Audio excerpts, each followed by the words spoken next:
Vous écoutez Rythme, le réseau indépendant de transmission magique.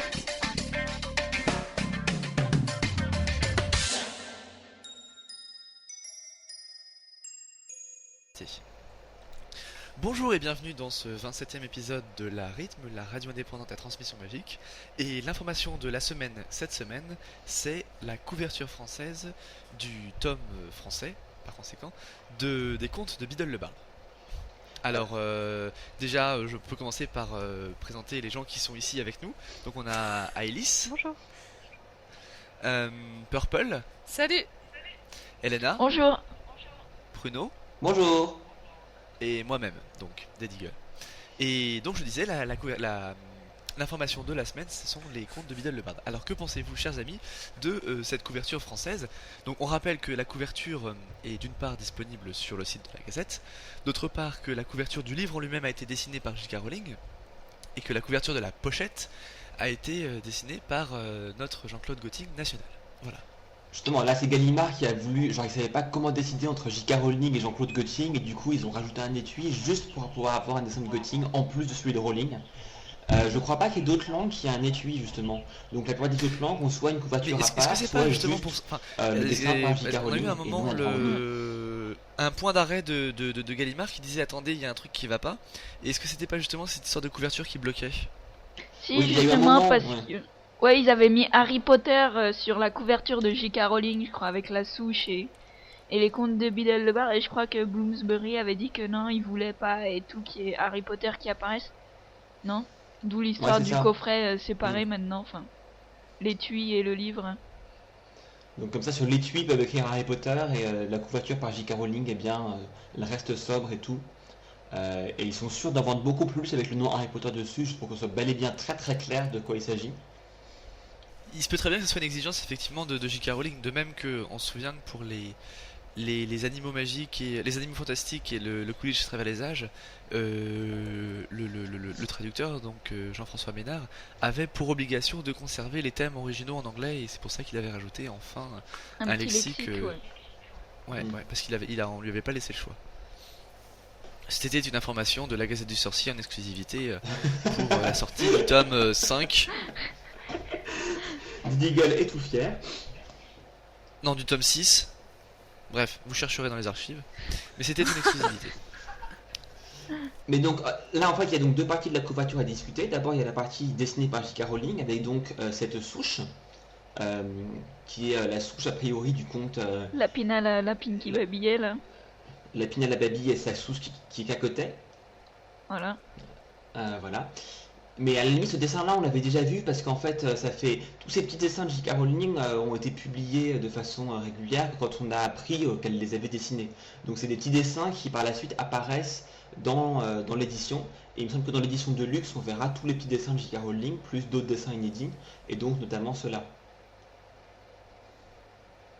Moi, c'est le crâne qui me fait peur. Je Je trouve ça assez macabre. La première fois que j'avais vu ça, j'avais trouvé ça assez macabre quand même. Mais après les avoir lus, ou du moins avoir lu les résumés, on comprend mieux. Mais Oui, c'est dans le ton quand même. Hein. Bah, Ouais, le bah crâne, ouais. le crâne c'est pour le conte des trois frères a priori. oui, bien sûr. Bon, ceci dit, le thème c'était la couverture, et là on est en train de parler de ce qu'il y a dedans. Oui, la couverture française. Bah, on voit Dumbledore qui est en train d'écrire, de prendre des notes. Voilà. Mais Perso, moi, je j'aime trouve ça... Ouais, ce que je trouve ça assez rassurant qu'il y ait Dumbledore, parce qu'on nous avait dit que ce livre comprendrait en plus des contes, genre des annotations écrites par Dumbledore, qui étaient censées nous apporter des informations supplémentaires sur la magie des baguettes et ce genre de choses. Et j'avais un peu peur que ça ressemble aux annotations de Harry Potter dans Les Animaux Fantastiques, où par-ci par-là il y a un petit mot qui est écrit par Harry Potter, mais au final il n'y a pas grand-chose, donc de temps en temps c'est marrant, mais c'est pas plus que ça. Alors que là, le fait que Gutting ait choisi de mettre Dumbledore sur la couverture, ça me donne l'impression qu'il va enfin y avoir beaucoup de choses écrites par Dumbledore, et ça risque d'être ça le plus intéressant, parce que J.K. Rowling va en profiter pour nous filer plein de nouvelles informations sur tout plein de petites choses. D'une part, donc on en apprendra un peu plus sur Dumbledore, et surtout on en apprendra plus sur la magie telle qu'elle est conçue dans le monde d'Harry Potter. Donc ce sera intéressant pas juste pour les contes, mais aussi pour les annotations. Mais en même temps, je me fierais pas du tout à la couverture parce que ça m'étonnerait très sincèrement que Götting ait lu les contes de Biddle le Bard in extenso et lu l'assemblage. Enfin, je sais pas, mais ça me paraît douteux. Ouais, déjà là, Ouais. la couverture, c'est. Enfin, sur la couverture, moi, dès que j'ai vu la couverture, en fait, ça m'a fait penser à quand il recopiait, enfin, quand il recopiait le conte là, pour donner le livre à Hermione, quoi. Mais est-ce En qu'il l'a vraiment héritage. recopié? Non, il l'a pas Bah, forcément recopié, il lui a offert Il l'a pas. une version. Ouais, ou je sais pas. Enfin, moi, c'est Ouais, ce il l'a que pas j'ai pensé. recopié. Non, il a pas recopié? Non, il a envoyé son Pourquoi pas exemplaire à Hermione. Ouais. Ouais, mais il avait pas modifié un truc dessus, ou je sais pas, non, avec. Si, il avait ajouté le petit dessin là, le triangle avec le cercle et la baguette auquel personne ne comprenait rien. Il l'avait dessiné à la plume dans le livre qu'il a offert à Hermione. Ah, ok, ouais. Je sais pas, Donc, j'étais effectivement, persuadée ça- qu'il l'avait recopié. Mais à mon avis, là, on le voit en train de prendre des notes plutôt. Mais Ouais. peut-être que Götting a fait sa couverture uniquement avec l'info que nous aussi on a, à savoir qu'il va y avoir des notes à l'intérieur, point. Bah, non, je suis pas d'accord parce que Götting a quand même eu accès au résumé détaillé de Amazon, même en supposant qu'il n'ait pas lu le livre en entier. Il a quand même pu. Enfin, nous, on sait ce que contiennent les contes. On connaît pas les mots exacts, mais l'histoire générale, on la connaît pour les 5 contes puisqu'ils ont été Oui, mais en publiés par fonction- Amazon il y a 6 mois. Oui, mais à propos des notes prises par Dumbledore, il n'a Ah peut-être oui, pas pardon, lu ça. oui. Tu vois, et Oui, c'est peut-être pardon, juste d'accord. avec cette info-là. Ce que je voulais dire, c'est que si les notes de Dumbledore n'étaient pas importantes, il aurait peut-être plutôt choisi d'illustrer un conte carrément. Oui. Ouais, peut-être. Ah bon. Peut-être que c'est juste moi qui ai envie qu'il y ait plein d'informations intéressantes. Ouais, je pense qu'on est en train de se projeter un petit peu. Je le souhaite, hein, je le souhaite. Mais d'un autre côté, si c'était 2-3 petites notes avec 2-3 blagues de Dumbledore, comme il y avait les blagues de Ron dans le livre des animaux Quidditch, ouais, fantastiques, les ça animaux serait un petit fantastiques, peu c'est pas nul mal. quand même. Hein. Ouais, c'est C'est un marrant peu quand nul. tu ouvres et puis tu vois les petites notes, enfin le jeu du pendu avec Tamar Weasley, quoi, c'était. Oui, Sur le mais coup, ça c'est c'est un drôle peu parce que flippant. c'est Ron et Harry. Là, si c'est Ouais. Dumbledore, ça craint un peu quand même. Quoi que ça serait drôle aussi. Mais il avait justement. fait aussi une préface, je crois. Je crois que c'est pour les animaux, non, ou le Quidditch, je sais Pour plus. les deux, il me semble. Hein. Ouais, enfin, Les il, deux, a- il a fait une préface. il a fait une préface, en tout cas, qui était pas mal. Ah. Bref, Il y aura peut-être une préface de Dumbledore, ça serait sympa aussi. bah, c'est peut-être ça les notes, hein, finalement. Ouais.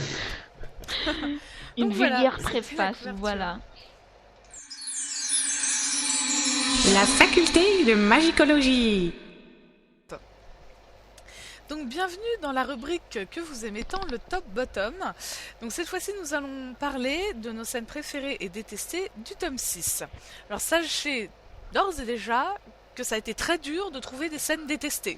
C'est C'est un vrai. petit peu notre livre préféré à tous, Oui. presque. Oui, Enfin, en tout cas, moi c'est mon préféré, ça c'est clair et net. Ouais. avec le tome 7. Ouais, moi faut que je relise le 7 d'abord, mais je vous dirai ça la prochaine fois. Mais pour l'instant c'est mon tome préféré. Le 4 aussi est pas mal. Oui, le 4. Oui, mais toi on sait que t'aimes beaucoup le 4. Oui, Donc, on va commencer par nos scènes préférées. Et Aïlis, on t'écoute. Alors, ma scène préférée, en fait, c'est tout le chapitre de l'impasse du tisseur, où en fait on découvre Rogue dans son milieu, quoi, avec les méchants. On l'a encore jamais vu vraiment avec les méchants, et on a jamais vu comment il arrivait à les manipuler, etc. Et en fait, on le découvre là-dedans, on sait pas du tout. Enfin, moi, à la fin du chapitre, j'étais vraiment en train de me demander s'il était méchant ou gentil, ça m'a mis le doute. Et enfin. Il arrive à trouver des explications qui sont plus ou moins plausibles pour à peu près tout ce qu'il a fait durant toutes ces années. Et il arrive à vendre ça à Béatrix, quoi.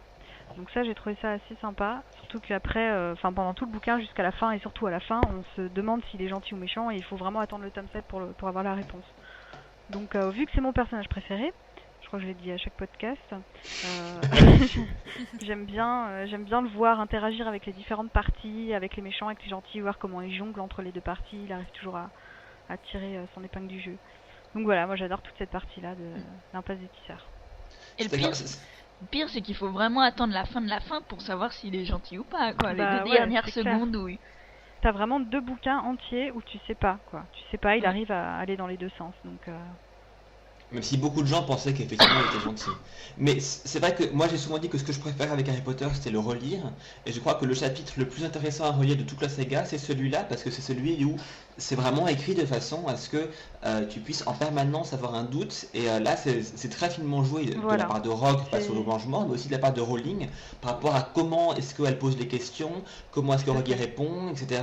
C'est vraiment très bien fait. Ça et la vrai scène que à la fin où quand tu- Rogue quand- se bat contre Harry après la mort de Dumbledore, c'est la même chose dans les deux cas. Mais on a passé des heures à théoriser juste sur ce chapitre-là à cause de tout ce qu'il raconte. Mais quand tu le relis, t'arrives pas vraiment à prendre, à te dire il est méchant ou il est gentil, quoi. Il y a le doute dans les deux sens. Et ça, c'est super bien écrit, quoi. Enfin, il y a juste assez pour que tu dises qu'il est gentil, mais tu peux pas non plus être complètement sûr. Voilà. Et puis surtout, ça finit avec le serment inviolable qui est quand même le truc qui, à la limite, devrait mettre le doute à tout le monde, quoi.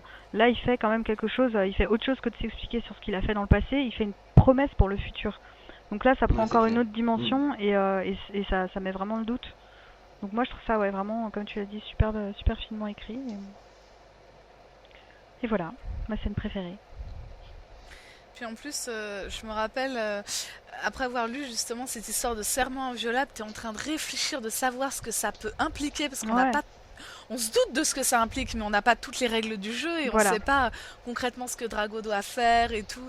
C'est hyper intéressant pour la suite de la lecture en direct, quoi. C'est Non, le et puis- chapitre qui te permet de théoriser pendant 2 bouquins, quoi. Puis tu sais que Ouais. c'est pas juste un serment banal, quoi, non plus, quoi. Je crois il y a quand même une histoire, ouais, tu meurs ou je sais pas quoi si Oui, tu oui, oses, voilà, quoi. Donc il offre sa vie, c'est ouais, c'est un peu la Ouais, mais panique tu sais ce pas truc. tout justement. Tu sais pas tout au départ, alors enfin tu t'imagines plein de choses qui t'auras la réponse quasiment au 6, mais ce qu'on se doutait déjà de beaucoup de choses, mais c'est hyper intéressant. Ensuite, Elena, tu veux nous parler de ta scène préférée? Ouais. C'est pas le même style. Non, c'est pas le même style parce que moi c'est quand Harry il retourne au terrier et tout, puis il y a Fleur de la cour qui est là et puis il se fout trop de sa gueule en fait. Ils sont tous en train de trop de se foutre de sa gueule avec Fleur et Ron qui est amoureux d'elle et puis qui a deux tensions, le sourire béat aux lèvres et tout, et puis genre t'as envie de lui foutre une torgnole mais réveille-toi quoi. Et voilà, et Fleur qui, puis je crois il y a Ginny qui l'imite et tout. Ginny qui limite, c'est génial. Ouais. Ouais. Enfin c'était bien amusant quoi comme passage, et puis juste après un peu plus tard un autre passage qui est pas mal aussi, c'est les jumeaux avec la boutique quoi, quand on découvre la Ah oui. boutique des jumeaux avec toutes les farces et tout, et Ah ouais, non. la grosse affiche pousserie Kiki et tout qui choque Madame Weasley. et voilà quoi, c'est un moment qui est assez festif et j'aime bien quoi. Ouais. Moi j'avoue j'avais eu un petit peu de mal à la première lecture. En gros comme il y a plein de noms à la con et tout, mais je n'avais rien compris. Ah oui, absolument en rien. anglais, ouais, tu Ça l'as m'a au début. fait très plaisir de le relire en français d'ailleurs, parce que j'ai compris vachement mieux ce qui se passait. Et notamment avec toute l'histoire du charme du bouclier et de leur seconde, disons, vente. Leur arrière-salle, là Leur où ils vendent arrière-boutique, plein de ouais. trucs pour le ministère et tout. J'avoue, j'avais pas trop compris au début et c'est d'autant plus intéressant, quoi. Ah, moi j'adore cette partie aussi avec les rêves éveillés là. Enfin, ils ont Ouais, inventé mais des tout trucs le qui bon. sont Puis, extraordinaires, quoi. La peluche là qui va prendre Ginny là, les boules poilues là, les ping paf ou je sais pas comment là. Puis ils sont Ouais. super businessmen, quoi. C'est vraiment rigolo la façon dont Ouais, ils c'est gèrent ça, quoi. super. Ouais, genre, et puis Ron, Ouais. ouais, je suis votre frère, vous pourriez m'y donner. Ouais, bah non, tu payes ça, je sais pas combien de galions, de marnie et tout ça, quoi. Genre, ouais, tu payes jusqu'au bout, quoi. Ou je te fais une réduction de Ouais. 5 noises, noises. quoi. Et puis si tu dois remettre des trucs, t'as intérêt de ranger à la bonne place, hein. Voilà. Ils sont vaches avec lui. Carrément, carrément. Mais c'est aussi la façon de Rowling de nous dire qu'il n'y a pas que l'école qui compte et qui nous montre à quel point tu peux t'en sortir bien en étant pas génial à l'école, quoi. Et Ouais, c'est Tout à fait. Tout à fait. D'autant plus dans un climat qui est super tendu sur le chemin de traverse. Oui, parce Et que que eux, ils s'en sortent. on voit, il y a quand même quelques boutiques fermées, je crois, ou je sais pas si c'est Il y a dit. plein de boutiques fermées. Ouais, Ah, il y a ouais. quasiment Ah plus oui, rien, quoi. ouais. De gens qui ont été enlevés et tout. Et au milieu de ça, eux ils s'amusent et puis en même temps Hermione dit ah ouais ils sont quand même super forts et tout. Non, la scène est super. La scène est super. Mm. Deagle, Tu veux nous parler de la tienne? Alors, ma scène préférée, c'est quand Harry Potter utilise la potion de Félix Felicis que... Ah oui. Pardon? Oh oui, Oh j'adore oui. aussi. Ah oui. Encore. que Slughorn lui a, que Slughorn lui a donné dans le concours de potions. Voilà.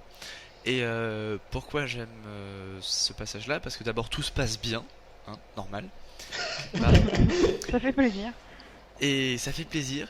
Et surtout, en lisant le chapitre, j'ai l'impression de ressentir la même chose que les mêmes effets que Harry ressent en ayant bu la potion, c'est-à-dire qu'un sentiment que tout va bien se passer, il faut faire comme ça et tout s'enchaîne parfaitement.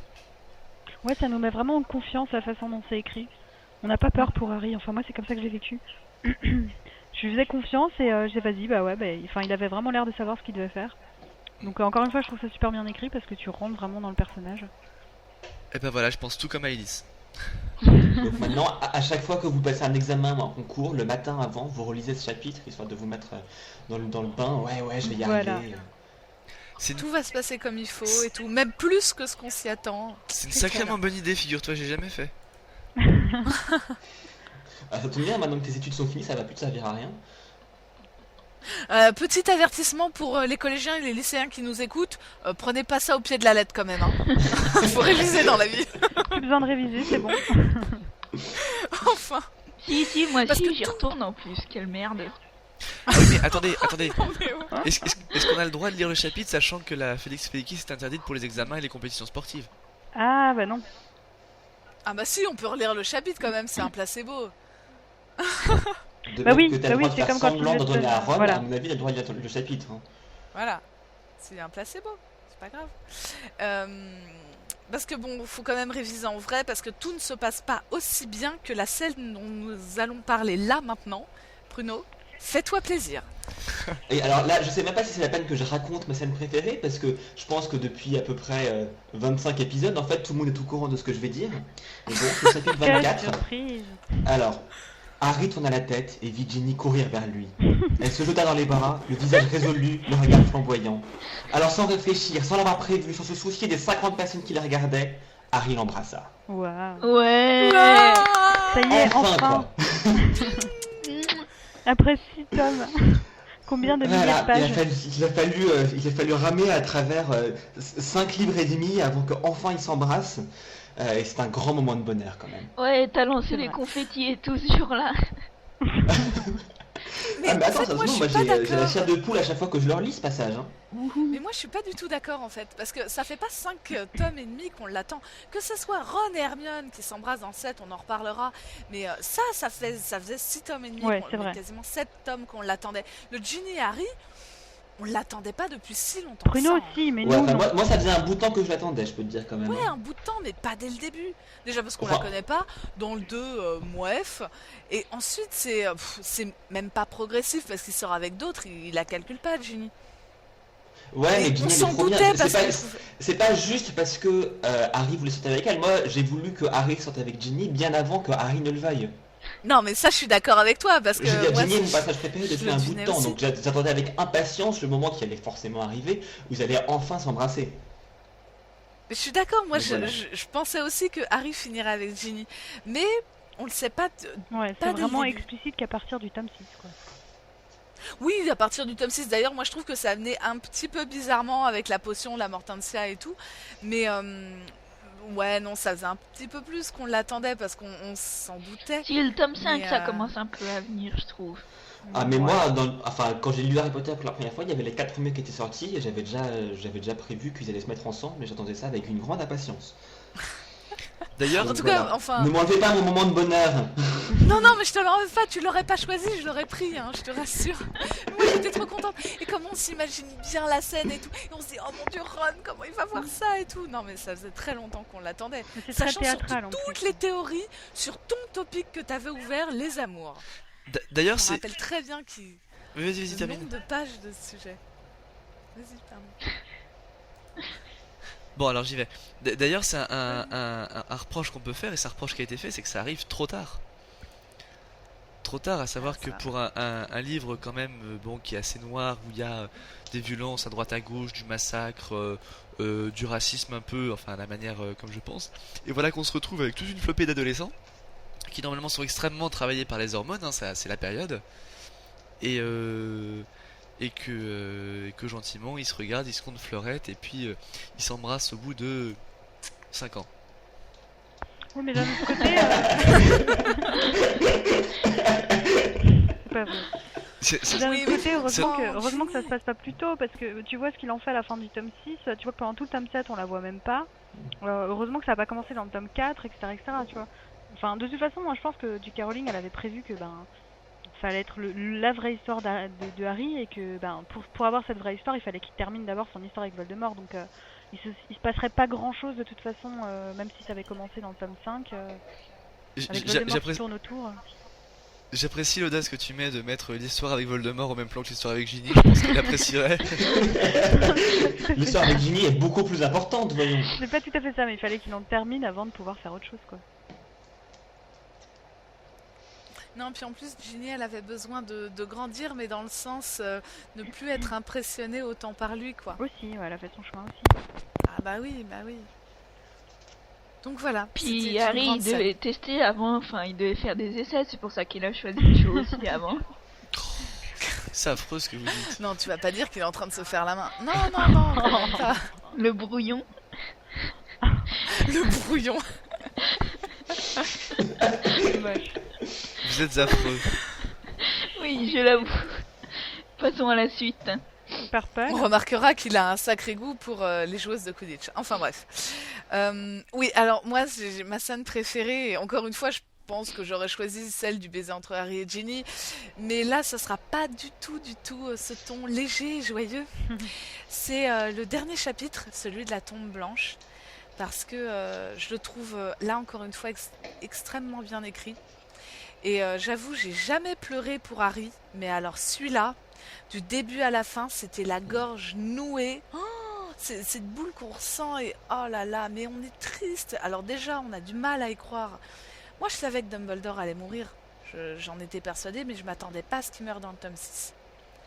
Maintenant, je me dis que c'était évident et qu'il pouvait pas mourir dans le tome 7. Il fallait qu'il meure avant, tout ça à cause d'Obi-Wan, mais bon. Mais parce que le maître doit mourir avant pour pouvoir laisser l'élève combattre le mal. C'est normal. Mais cette scène-là où on voit tout le monde, tout le gratin sorcier est là. D'ailleurs, plus que le gratin, mais aussi le cramé qu'il y a dans le fond, parce que il y a Dolores, Ombrage et d'autres gens comme ça. Je continue les métaphores culinaires ou j'arrête. Et donc cette scène, moi, je la trouve absolument géniale. C'est pas tant la scène où Harry laisse tomber lâchement Ginny, parce que ça, c'était pas un bon moment, mais plutôt Ron et Hermione qui se rapprochent, et là, on s'en fout de qui a sa fierté, qui est en mer de qui. Enfin, on est au-delà de ça. Ouais. Et puis en plus, après, c'est magnifique parce qu'on s'imagine justement ces grandes flammes, Hagrid qui porte. Oh là là. Mais moi, ce que on s'imagine trop la scène. Ce que je trouve super bien dans ce chapitre aussi, c'est la façon dont Harry vit son deuil, en fait. C'est complètement différent du tome 5.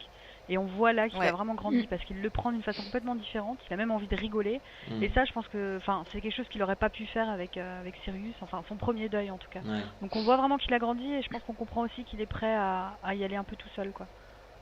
Ça, c'est ça qu'on ressent très bien à la fin du chapitre. C'est que même si on s'est posé la question après, mais c'est vrai, il va pas retourner à Poudlard, mais d'un autre côté, on le sent mais complètement déterminé. Voilà. En même temps, il a pris un abonnement là cette fois. Enfin, il a eu Cédric. Il y a eu. Non mais c'est vrai quoi. Il y a eu Cédric, ensuite il y a eu Sirius. À la 3e, il est déjà un peu plus près quoi. Au 7e. C'est horrible. Il a pris un abonnement. Au 7e, c'est l'hécatombe, mais voilà quoi. Il est prêt aussi. Ouais, pourtant, on reparlera, je pense, des morts dans le set, mais il y en a une, il en bave aussi, hein, il creuse un trou d'ailleurs. Hein. Bref. On va passer à nos scènes détestées, c'est peut-être beaucoup dire, mais du moins qu'on aime un petit peu moins. Alors, avant de parler des scènes détestées, on voulait quand même parler vite fait des souvenirs, parce que même si aucun de nous l'a choisi comme scène préférée, on sait qu'on va se faire engueuler si on ne parle pas. C'est quand même un élément clé du livre, c'est vrai. Ouais. Mais plus que préférées, moi je dirais qu'elles sont extrêmement intéressantes et c'est grâce à ces scènes-là aussi qu'on aime autant ce livre. Et bon, après on a choisi des petits détails qu'on a beaucoup aimés, quoi. Ouais. Et aussi, elles sont très bien insérées en fait. C'est fait d'une façon assez. Enfin, c'est bien écrit dans le sens où on arrive à ne pas sortir de l'intrigue principale tout en se concentrant sur, pendant un demi-chapitre, juste sur un souvenir. Donc, elle arrive bien à passer d'une époque à l'autre de façon régulière et ça se passe très bien. Et d'ailleurs, je voudrais remercier J.K. Rowling de avoir fait la scène dans la Pancine. Plus on en parle avec elle, Dumbledore, plus on en parle avec Ron et Hermione, parce que ça m'a permis de comprendre ce livre. C'était très bien. Parce que c'était mon premier en anglais, en direct, quoi. Et franchement, c'était génial. Donc je remercie, ces scènes ont un intérêt tout particulier pour moi. D'ailleurs. Et puis bon, c'est toujours bien d'en savoir plus sur Voldemort, parce que la plupart du temps, Voldemort, tu le vois qu'au moment du combat final, et au final, tu sais pas grand chose sur lui. Tu sais que des choses de façon décalée et tout. Et donc là, maintenant, c'est bien de pouvoir avancer et de vraiment savoir de ce qu'il en est, de le voir quand il était jeune et tout, quand il veut avoir le boulot, etc. Ouais. Ça, j'ai beaucoup Puis aimé. sur sa famille aussi, enfin, je veux pas dire, mais alors les Gant, là, carrément une famille tarée, quoi. Enfin, je le plains un peu, quoi. Ouais. Vaut mieux qu'il En soit plus, je m'imagine orphelin. Hein. trop. Les yeux qui vont dans n'importe quel sens, le serpent cloué contre la porte et tout. Oh là là. Elle est énorme, cette famille, quand même. Hein. Et après, il se plaint d'être à l'orphelinat, mais bon, je sais pas ce qui est mieux, hein. Oui, mais il savait pas ce qu'il ratait non plus, donc bon. Enfin, ce à quoi il a échappé, plutôt. Et évidemment, sur le même plan que ces fantastiques scènes de souvenirs, je tiens à citer, merci Elena, la blague du percheron, qui est quand même absolument géniale. Parce que quand même, quand Trelawney, elle appelle Firenze le percheron, je veux dire, là, à partir du moment où tu vas chercher percheron dans le dictionnaire, parce qu'évidemment, tu ne sais pas comment ça se prononce, mais c'est énorme. Merci pour toutes ces petites blagues, et aussi celles où t'as Severus, t'as Rogue qui dit oui, on dit monsieur ou je sais pas quoi, et puis t'as Harry qui fait non mais je vous ai jamais demandé de m'appeler monsieur. Ouais, elle est pas mal celle-là. Celle-là, elle est énorme aussi, hein. Bon, la colle il l'a mérité, mais bon, elle était énorme. En fait, d'une façon générale, c'est un livre qui est vachement bien. Il est vachement bien. Donc voilà, on en était à nos scènes que on aime un petit peu moins, mais on les aime aussi en fait, parce que... Mais bon, il a fallu en choisir, quoi. Alice, on t'écoute. Oui, bah alors là, oui, comme dit, c'est pas facile. Je dirais qu'un des moments que j'ai le moins apprécié, c'est le chapitre qui s'appelle Horace Slughorn, où ils vont en fait chez Slughorn avec Dumbledore. Et j'ai pas tellement compris en fait au début du chapitre, il y a quelque chose qui me dérangeait, le fait que tout l'appart soit mis sans dessus dessous, que Slughorn soit transformé en fauteuil, enfin ça m'a vraiment pas parlé. Donc j'ai lu cette scène, voilà, je suis passée dessus et c'est vrai que j'ai tendance à la zapper quand je le relis parce que enfin elle me fait rien quoi. Elle me fait vraiment rien. Et je la vois pas non plus super importante pour le reste, le fait qu'il se transforme en fauteuil et qu'il ait retourné son appart, enfin je sais pas. Donc voilà. Bon, moi de toute façon j'aime le bouquin. Ça explique donc, le personnage. Ouais. On sent que c'est un peu du... ouais, faut bien que je dise une scène que j'ai pas aimée, mais en fait j'ai un peu du mal à Voilà, je suis un peu trouver obligée de trouver quelque chose, donc je vais dire ça, mais bon. Ouais. Voilà, au suivant. Ok. Donc, Diggle, tu voulais aussi nous parler de Slughorn en fait. Tout à fait. Alors, c'est une scène, enfin, on peut dire que ce sont des morceaux de livres répartis dans toute l'œuvre. C'est les moments où Slughorn fait ce qu'il fait le mieux, à savoir qu'il constitue son réseau, son club, le club de Slughorn. Et je trouve l'écriture du caractère de Slughorn à ces moments-là, à savoir oui, non, toi t'es célèbre, tu m'intéresses, oui, non, toi t'es pas célèbre, tu m'intéresses pas, je te jette, le fait qu'Hermione ne soit jamais invitée. Bref, je trouve ça extrêmement caricatural et finalement pas si agréable que ça, donc décevant, dirons-nous décevant. Mais sinon j'aime beaucoup le livre. C'est Ron qui n'est pas invité. Mais quelque part, en fait, ça montre une autre vision, enfin, une autre facette des Serpentards qui n'est pas tous les Serpentards deviennent des mange-morts, mais c'est pas une facette qu'on aime forcément non plus. C'est vrai. En fait. Oui, si c'est tous les Serpentards deviennent des gros relous, en même temps, c'est pas tellement mieux. Enfin, si, c'est mieux, évidemment, mais... Voilà. Ouais, Donc, si c'est tellement mieux en fait. Non, mais c'est vrai que c'est quand même le premier Serpentard, enfin en dehors de Snape, de Rogue, qui est vraiment quelqu'un de correct, on peut dire, quoi. Ouais, ceci mérite une discussion, à mon avis. Ouais. Enfin, j'ai pas dit que Rogue était correct, mais vous voyez ce que je veux dire, quoi, gentil dans le fond.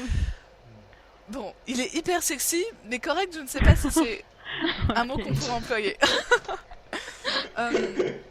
Moi, pareil, ma scène, bon, les scènes que j'aime un petit peu moins, pareil, elles sont dispersées un petit peu tout le long du livre.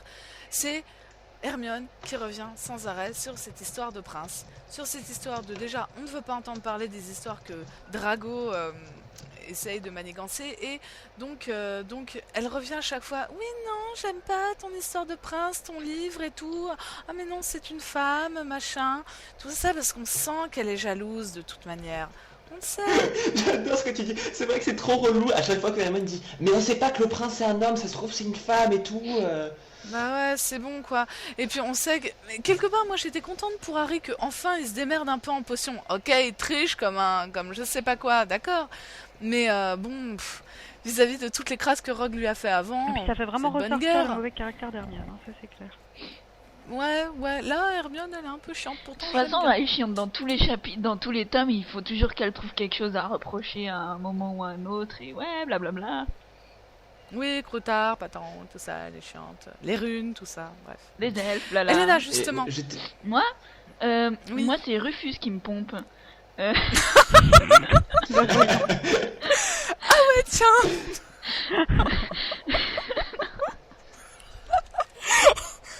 Donc Rufus Scrimgeour. Ouais.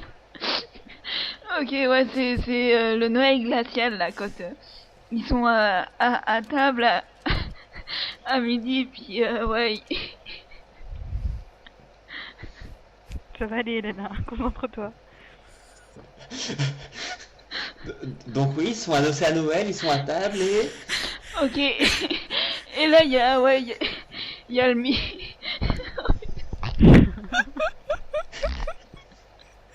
Donc ils vont dans le jardin. Et donc il invite à discuter Harry, à discuter avec Harry dans le jardin, c'est ça. Et donc il parle de son histoire de propagande. Ouais, voilà, avec sa propagande et Harry qui est là, ouais, je suis l'homme de Dumbledore jusqu'au bout. Et ensuite, on retrouve aussi un petit peu ce passage à la fin. Et en fait, ouais, il m'avait énervé, quoi, le ministre. Bah, c'est un homme politique, quoi. De même que Rita Skeeter était un peu une caricature de la journaliste, là, les hommes politiques, forcément, elle te les représente comme étant des gens qui sont intéressés que par leur gain personnel et pas forcément par la vérité et tout ça. Puis par leur image, quoi. Mhm. C'est vraiment ça. Mais voilà, il fallait trouver un passage Yeah. que j'aimais pas, alors j'ai choisi ça. Mm. Mais ouais, enfin, Ouais. Justement, moi, à la limite, cette critique des hommes politiques, je la trouve presque un peu facile. De même que Fudge était tellement caricatural. Je trouvais qu'elle en faisait presque trop avec Fudge. Scrimgeour, à la limite, ça va un peu mieux. Mais je trouve ça pas très fin comme critique du monde politique, en fait. Donc, à la limite, c'est presque plutôt ça que j'aime pas dans ces scènes-là, c'est que le personnage est pas très intéressant, en non, fait, au puis final. je crois il meurt Mais, en plus c'est- de suite après, je crois. Ou Ouais, après, il mais meurt dans le tome enfin, je veux 7. dire, il sert Euh, quasiment à rien, quoi, puisqu'il est juste là pour remplacer Fudge dans le tome 6, puisque, ouais, il y a, à la limite, le premier chapitre est intéressant, tu vois, quand il y a les deux ministres. Ça, Ouais, c'est ça, c'est bien, bien, c'est mais vrai. après, quand, C'est très ouais, bien. quand il le remplace et tout, et puis que c'est Rufus qui prend la place, et ben, je sais pas. D'autant plus que vous vous rappelez, dans les extraits qu'on avait eus avant la sortie du tome 6, il y avait la description de Rufus Scrimgeour, je sais pas si vous vous rappelez, avec sa crinière de lion qui boitait et tout.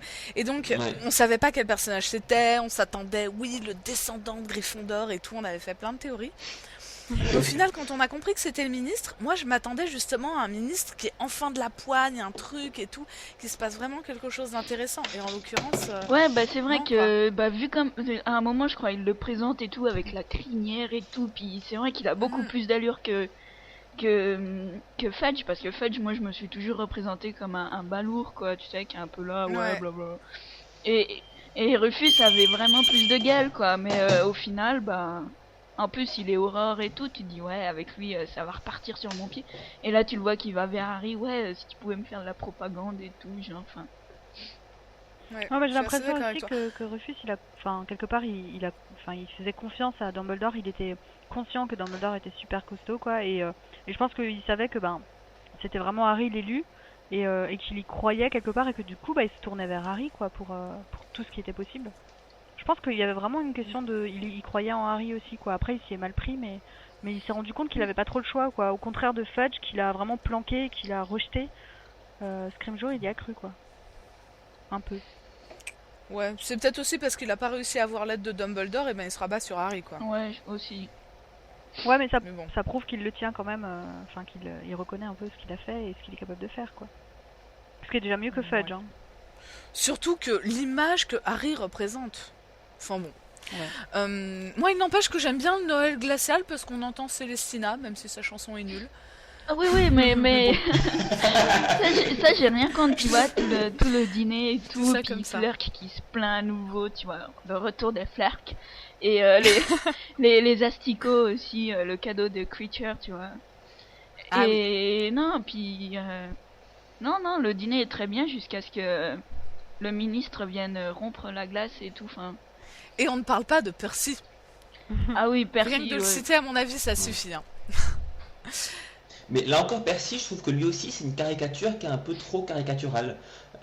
Et qu'elle aurait pu faire quelque chose d'un peu plus subtil là aussi. Et ça aurait été plus intéressant si tous ces personnages du ministère avaient été un peu plus étudiés. De même que même Umbral, elle aurait pu être plus intéressante. Et ça aurait été plus sympa s'il y avait eu plus de... Enfin, s'ils n'avaient pas été aussi nuls comme personnages, quoi. Parce qu'on peut faire une critique un peu plus constructive, je pense. Mais j'ai l'impression que certains personnages étaient plus creusés avant, tu vois, justement le Percy du tome 4 ou des choses comme ça. Et que ensuite elle se concentre quasiment sur l'histoire. Et qu'il y a moins la place Ouais, à d'autres bah, personnages. Mais bon, ceci est une autre discussion. Pruno, justement, à toi. Oui, alors moi, on pourrait s'attendre à ce que je prenne la scène de la rupture entre Harry et Ginny, comme scène détestée. Mais mais il y a autre chose que je n'aime pas, et ce sont les chevilles de Dumbledore. Parce que là, mais d'habitude, il est super modeste, il a genre trop la classe, mais en même temps, il se la pète pas trop. Et là, dans ce tome-ci, tout d'un coup, c'est genre, oui, Harry, étant doté d'une intelligence hors du commun, j'ai compris tout ce que tu m'as dit, etc. Et tout d'un coup, il se sent plus, quoi. Il craque son slip. Il veut montrer à quel point il est fort et tout. Dire, il a passé 149 ans à être tout modeste, il est au bout de 150 ans, juste avant de crever, comme par hasard, faut qu'il commence à se la péter. Et je l'ai trouvé pas aussi bien qu'avant, en fait, Dumbledore. J'ai trouvé qu'à cause de ça, il avait moins la classe. Bon, il a quand même super la classe, mais un peu moins. Mais peut-être parce qu'il savait qu'il était condamné. Et qu'en plus il se dit ça, enfin il dit ça, mais peut-être même de manière un peu ironique. Parce que l'histoire de sa main, en fait, il Ouais, était il le empoisonné. dit souvent, hein. Il dit souvent des trucs à Harry comme quoi, en gros, je suis trop fort, ouais, vraiment, je suis surpuissant. Ouais, mais il dit qu'il est trop fort, mais d'un autre côté, il se sait condamné. Hein. Parce qu'il sait Non, mais qu'il est enfin, c'est vrai empoisonné qu'il est avec trop ça. fort. Hein. Non, mais je suis d'accord. C'est pas la peine de le dire. Genre, on est au courant. Non, c'est vrai. Mais peut-être que, je sais pas. Justement, il passe tellement une bonne partie de l'année à expliquer des choses à Harry, des choses qu'il a déduites. Et par contre, il insiste vachement sur d'après moi, d'après ce que je pense. Tu peux prendre ça comme une vérité, mais bon, il dit quand même que c'est d'après les déductions qu'il en a faites.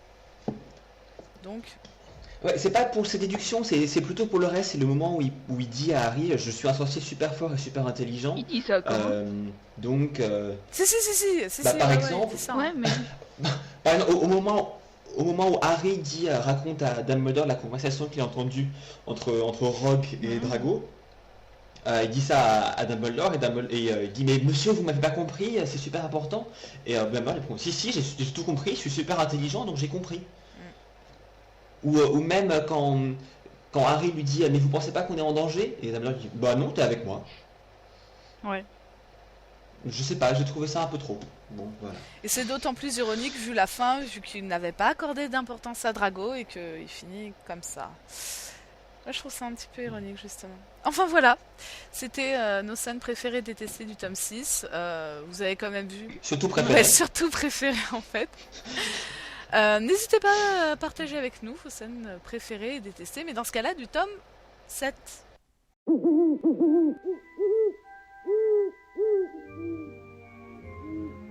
Le courrier des lecteurs. Bienvenue dans votre rubrique, ici Purple Marie. Alors vous nous avez envoyé beaucoup de messages pour nous raconter vos scènes préférées et détestées du tome 6 et je vais les partager avec vous là tout de suite. Alors dans vos scènes préférées, on trouve avant tout la fin. Je détaillerai pas tout, mais c'est la scène de la tour, celle de la caverne avec Harry et Dumbledore, celle du combat des élèves de Poudlard et de l'Ordre du Phénix contre les Mange-Morts. On a aussi dans vos scènes préférées les scènes de la Pancine avec l'explication des Horcruxes qui est tellement passionnante que forcément elle vous a passionné aussi. Et puis on trouve des choses qui sont parfois un petit peu plus anecdotiques, c'est-à-dire par exemple la rencontre de Dumbledore et de les Dursley, assez hallucinante, ça vous a plu. Ron qui mange ses chocolats et son filtre d'amour, ça forcément ça vous a fait beaucoup rire aussi. Hein. Et puis parfois juste une petite phrase. Quand Hermione dit à Harry qu'il est séduisant alors qu'il ne faut pas qu'il s'étonne de la réaction des filles. Et c'est aussi certaines scènes assez intenses, par exemple celle de Félix Félicis, où vous avez retrouvé tout ce que vous aimez chez Harry Potter, à savoir l'humour, la tragédie, avec la tristesse de Hagrid quand même. Et puis le challenge qui est avec l'aventure. Voilà. Et puis une petite spéciale dédicace à Elena, parce que il y en a qui ont aimé la scène de Noël. Voilà. Dans vos scènes détestées, alors là on retrouve aussi la fin, bizarrement. Certains d'entre vous n'ont pas aimé la scène de la caverne, l'ont trouvé pas terrible vu le combat qu'elle allait suivre. Certains tout simplement n'ont pas aimé la mort de Dumbledore parce que il finit par mourir, hein, donc forcément c'est une scène qui est dure. On n'aime pas aussi certaines scènes dures comme celle entre Harry et Drago dans le train.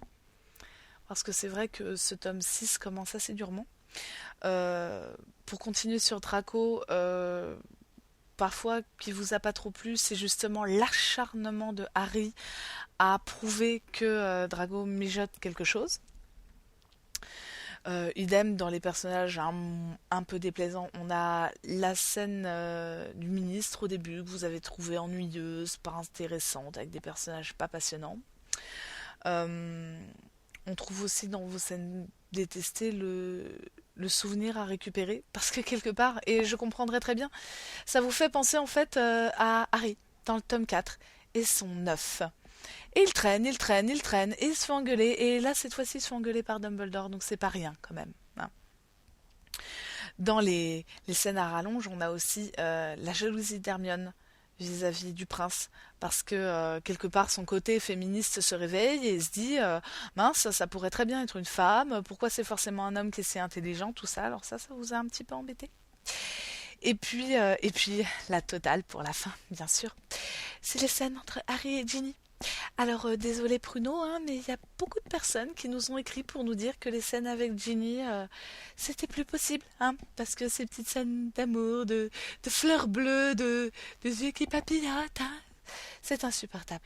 Enfin pour vous bien sûr. Et puis pareil, Ron et Lavande, parce que là c'est limite puissance 10. Hein. On n'est plus aux yeux qui papillonnent. On va dire ça comme ça. Donc voilà un petit peu le panel des scènes préférées et détestées que vous nous avez envoyées. N'hésitez pas à faire de même pour le tome 7 qui viendra bientôt. Et puis aussi de nous envoyer vos remarques et vos questions, notamment une question sur Skype, sur l'encyclopédie, de ce qu'on attend sur l'encyclopédie. Bien évidemment, on n'attend pas seulement une compilation des noms, des dates, des lieux, de tout ce que tu veux. Non, c'est pas uniquement ça. Il faut savoir que Rowling a des pages et des pages et des cartons à chaussures remplis de pages, de carnets, de notes qu'elle a prises sur son monde, qu'elle n'a pas pu mettre dans les livres. Par exemple, elle en a parlé en interview, la vie de Dean Thomas. Moi, je la connais pas, la vie de Dean Thomas, hein, de ses parents, de tout ça. Et en fait, elle a beaucoup de notes sur tout ça. Et elle ne demande qu'une chose, c'est de la partager avec nous. Donc oui, l'encyclopédie de J.K. Rowling, on l'attend. Et on espère bien qu'elle nous apportera beaucoup plus de choses que seulement une compilation des données récupérées dans les livres. Voilà. Merci beaucoup pour tous vos messages et à la prochaine fois. Étymologie. Étymologie. Vous êtes plusieurs à vous être étonnés que la rubrique étymologie ne se soit encore jamais penchée sur le trio Harry, Ron et Hermione. C'est un vide qu'il est grand temps de combler. À Monsieur Harry Potter, pour le sang-froid et le courage exceptionnel qu'il a manifesté, j'accorde à la maison Gryffondor 60 points. L'étymologie du nom Harry Potter n'est pas très intéressante. Beaucoup de gens ont voulu y voir beaucoup de choses. On lit souvent par exemple que le choix du nom Potter serait un hommage à Béatrix Potter, l'auteur de livres pour enfants comme Le Conte de Pierre Lapin. Ou encore que ça aurait été le nom de famille du meilleur ami de J.K. Rowling. Il n'en est rien, Potter était le nom d'une famille qui habitait le même coin que J.K. Rowling quand elle était petite. Elle a dit qu'elle avait toujours aimé ce nom. Et pour le prénom Harry, c'est la même chose, c'est tout simplement le prénom préféré de J.K. Rowling. Harry étant un peu comme son premier enfant, il est assez normal qu'elle lui ait donné un nom qu'elle aime particulièrement. À Miss Hermione Granger, pour le calme et l'intelligence dont elle a fait preuve, alors que ses camarades couraient un grave danger, 50 points.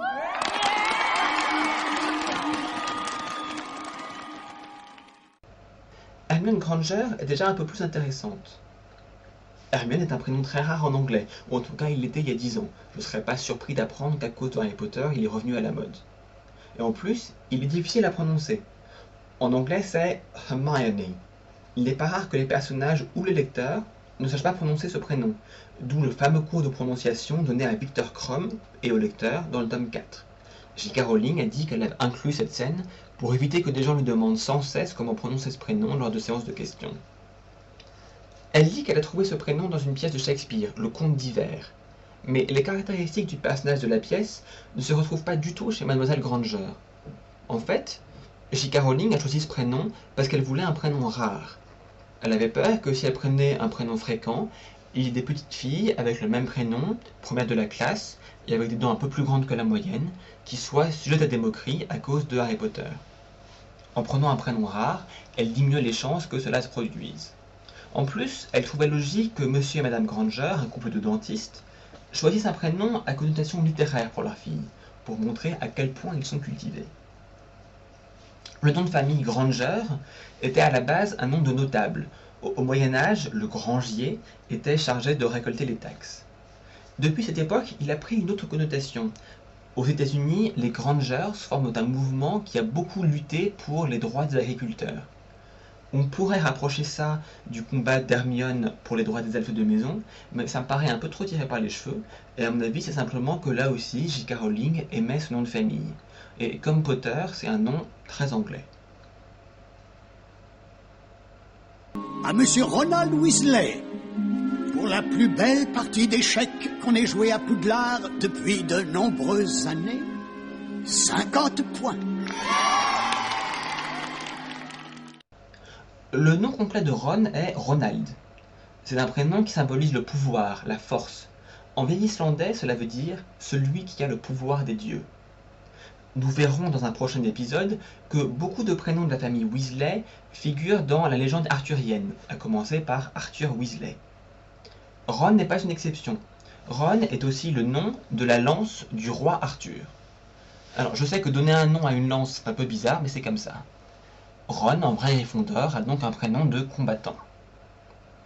Son second prénom est Bilius, qui lui vient de son oncle, et qui fait référence à la bile, une des 4 humeurs au Moyen-Âge. La bile était censée être à l'origine de la colère. L'adjectif bilious en anglais signifie encore aujourd'hui maussade, irritable. Enfin, le nom de famille Weasley fait référence à la belette, ou weasel en anglais. J.K. Rowling en a parlé sur son site, et je cite. En Grande-Bretagne et en Irlande, la belette a une réputation d'animal désagréable, voire nuisible. Cependant, depuis mon enfance, j'ai toujours adoré la famille des mustélidés. À mes yeux, ces représentants sont bien moins cruels que les gens ne le sont à leur égard. Fin de citation. Donc en gros, elle a choisi ce nom parce qu'elle aime bien les belettes et rien de plus.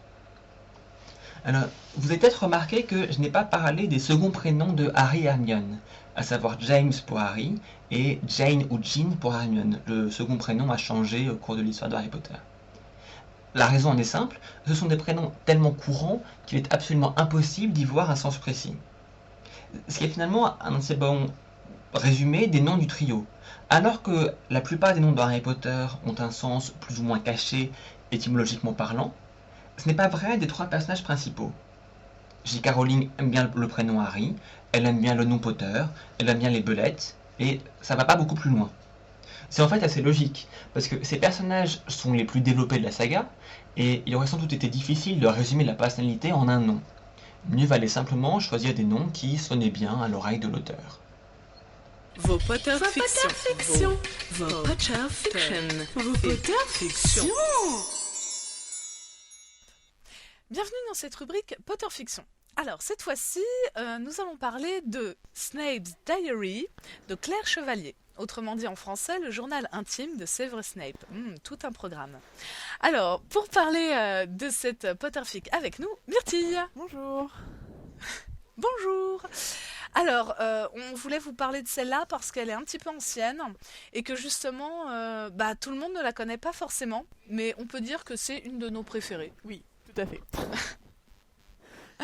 Alors, je t'en prie, vas-y, tu vas nous présenter un petit peu le format particulier de cette fic. Donc, cette fiction, elle est composée de 10 chapitres, un peu long, mais excellent. Faut pas être buté par la longueur des chapitres.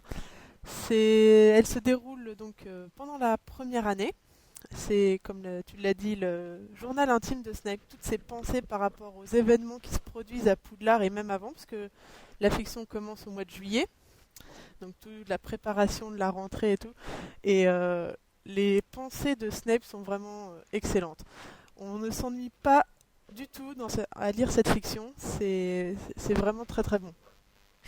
Je pense que le maître mot, vraiment, le truc qu'il faut se rappeler, c'est l'humour, quoi. C'est bourré d'humour du début à la fin. Ce qu'il faut juste signaler, c'est que en effet, c'est sous la forme d'un journal intime, c'est-à-dire le journal de Bridget Jones, quoi.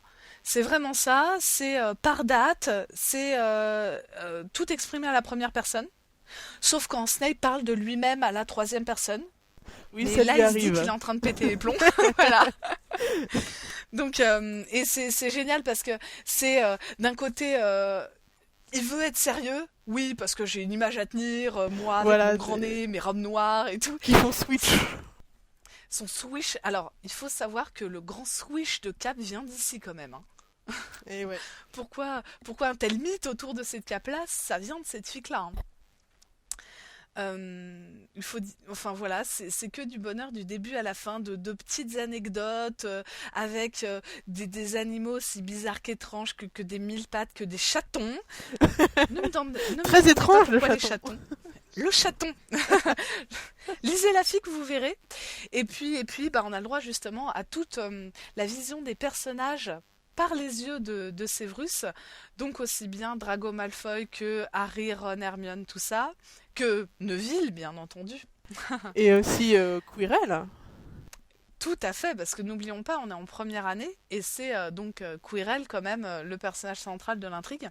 Et aussi, on passe par Dumbledore, McGonagall, Rusard. Ah oui, d'ailleurs, il faut juste vous signaler quelque chose. Pourquoi le journal de Severus Snape ?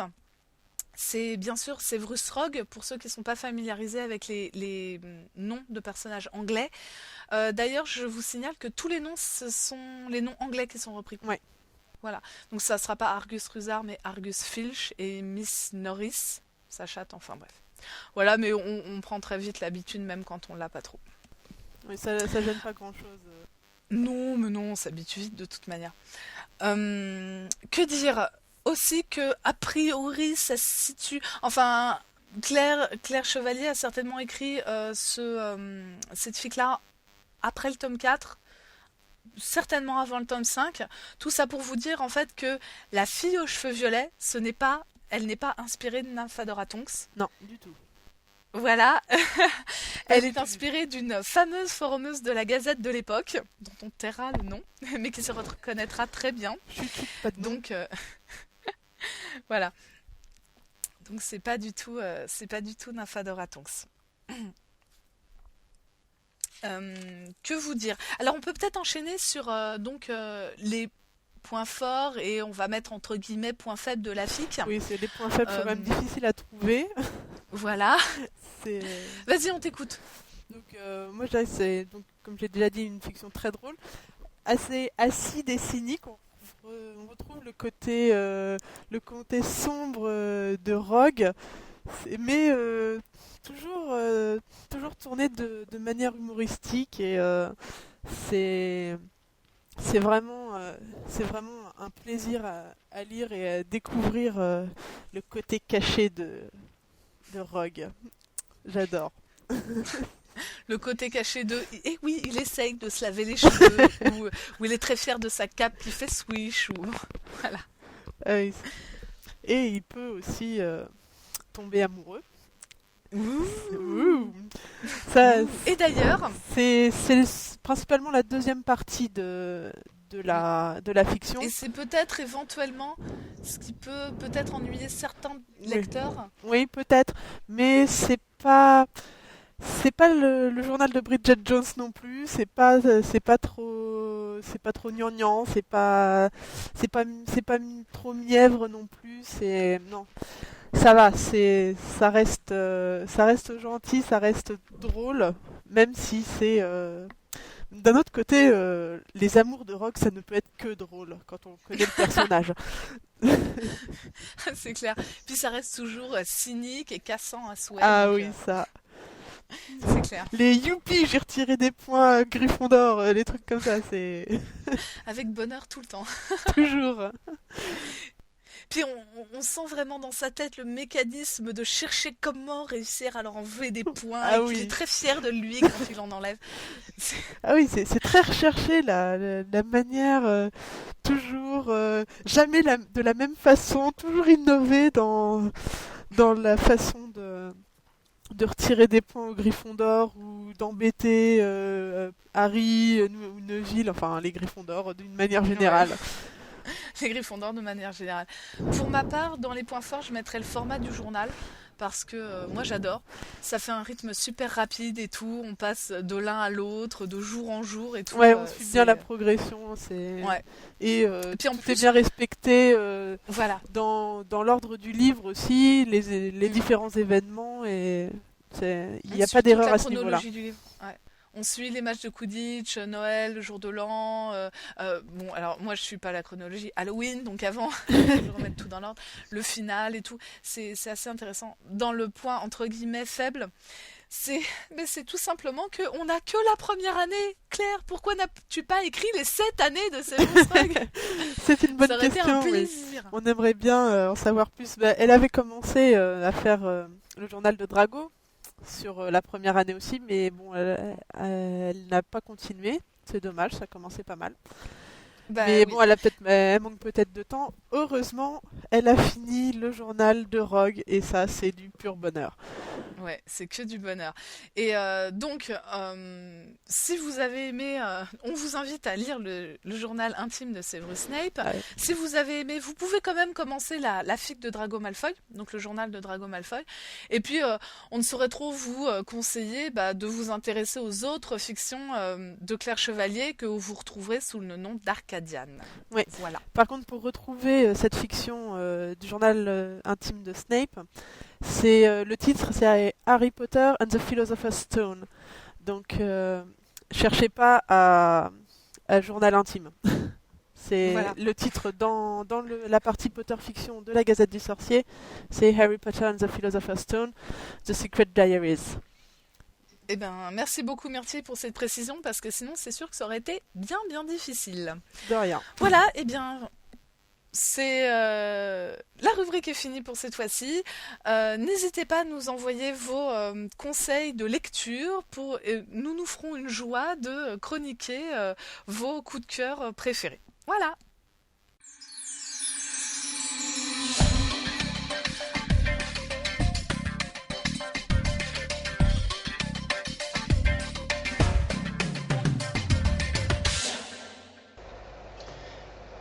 C'est la fin de cet épisode 27 de la RITM, merci de nous avoir écoutés. Nous avions avec nous dans cet épisode Alice, Elena, Purple Marie, Dead Eagle et moi-même Pruno. Ça faisait longtemps que nous n'avons pas eu un épisode avec tout le monde, donc c'est bien.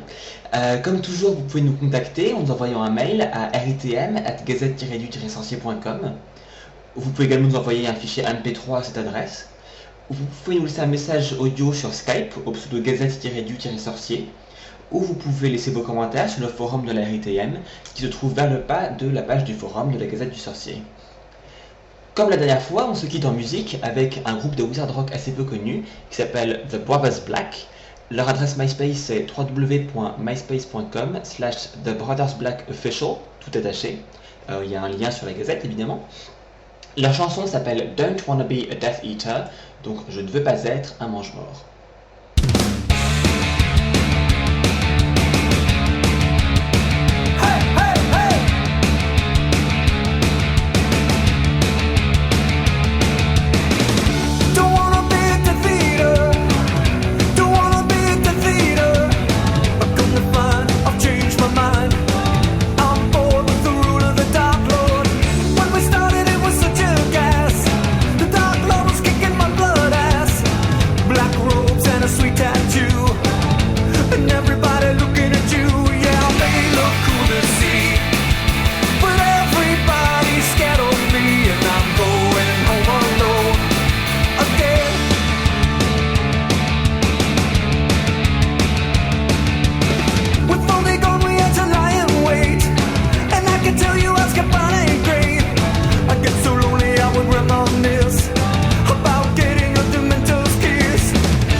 Death